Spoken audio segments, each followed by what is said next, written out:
आज हर कोई चर्चा इस बात को लेकर करता है कि वाह, भारतीय सेना ने क्या जवाब दिया, मज़ा आ गया। लेकिन आज जिस तरह से हम देख रहे हैं, उसको लेकर सवाल उठ रहे हैं, फिर उसको लेकर सियासत हो रही है। मतलब सवालों के कटघरे में भारतीय सेना को खड़ा कर दिया।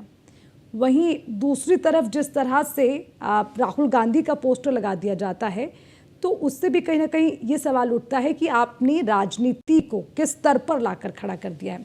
तो सबसे पहले मेरा सवाल आप ही से है, और सवाल इसलिए महत्वपूर्ण हो जाता है क्योंकि जिम्मेदारी सरकार की। प्रमोद जी, ये जो पोस्टर जारी हुआ है, यहाँ से शुरू करते हैं, फिर मैं सवाल पर भी आऊँगी।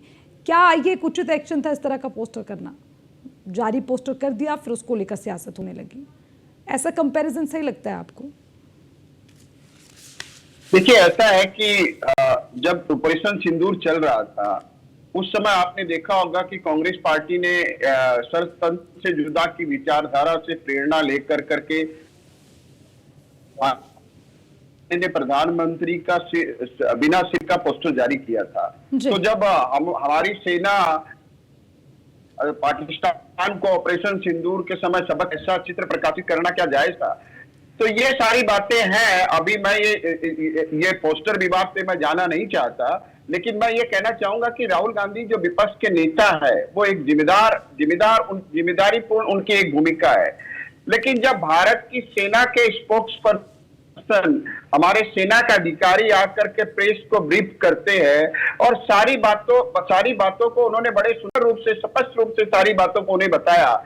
जब उनसे पूछा गया तो सारी बातों का उन्होंने जवाब दिया, और उन्होंने कहा कि रणनीति के तहत कई बातें उजागर की जाती है और कई बातें उजागर नहीं की जाती, लेकिन हमें जो टारगेट दिया गया था उस टारगेट को हमने अचीव किया। उनके आतंकवादियों के जो अड्डे थे उनको हमने ध्वंस किया, और पहली बार आप देखिए इंटरनेशनल बॉर्डर क्रॉस करके 100 किलोमीटर दूर अंदर जाकर के हमारी सेना ने जो हमारे टारगेट थे उनको हमने अचीव किया।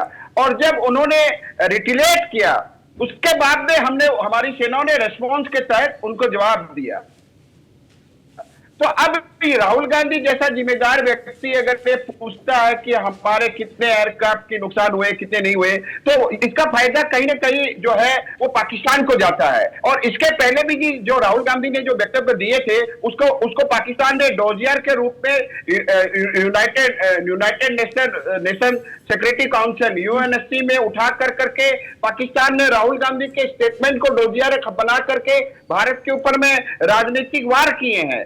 और इनके ही नेता जो थे मणिशंकर अय्यर साहब, वो तो जाकर के एक समय उन्होंने पाकिस्तान में जाकर के कहा था कि मोदी को हटाने के लिए हमें पाकिस्तान की मदद की आवश्यकता है। ठीक तो है, ये इस तरह की मैं चाहता हूं कि इस तरह की जो बातें हैं ये इस तरह नहीं होनी चाहिए, बिल्कुल नहीं होनी चाहिए। कोई समर्थन नहीं करता इस बात का कि राहुल गांधी ने जो सवाल किए वो उचित है भारतीय सेना को लेकर। लेकिन सवाल मेरा आपसे ये था कि अमित मालवीय ने जो पोस्ट किया को आप उचित मानते हैं? बस इस पर मुझे आपका जवाब चाहिए, और बहुत समय नहीं, सीधे हाँ ना में जवाब। अमित मालवीय जी ने अपनी एक जो भावना है, उस भावना को उन्होंने प्रकट किया है। उसके ऊपर में सारे राष्ट्र में एक बहस हो सकती है, मैं उस पर इनकार नहीं कर सकता, लेकिन कहीं ना कहीं leader of opposition Rahul Gandhi leader of opposition है आपके देश में। मैं अपनी बात इसीलिए तो मैं कह रहा हूं, जब leader of opposition Rahul Gandhi है तो उनकी जिम्मेदारी अमित मालवीय से ज्यादा होती है कि वो ऐसा कोई भी स्टेटमेंट न दे जिससे पाकिस्तान को लाभ हो। और इसके पहले भी उनके स्टेटमेंट का पाकिस्तान ने फायदा उठा। अरे वो राहुल गांधी की जिम्मेदारी, वो राहुल गांधी की जिम्मेदारी, वो अपने पद को कैसे निभाएं। आपकी पार्टी के नेताओं की जिम्मेदारी, आपकी पार्टी के सांसदों की जिम्मेदारी क्या है? आप पहले अपनी पार्टी की गारंटी देंगे ना।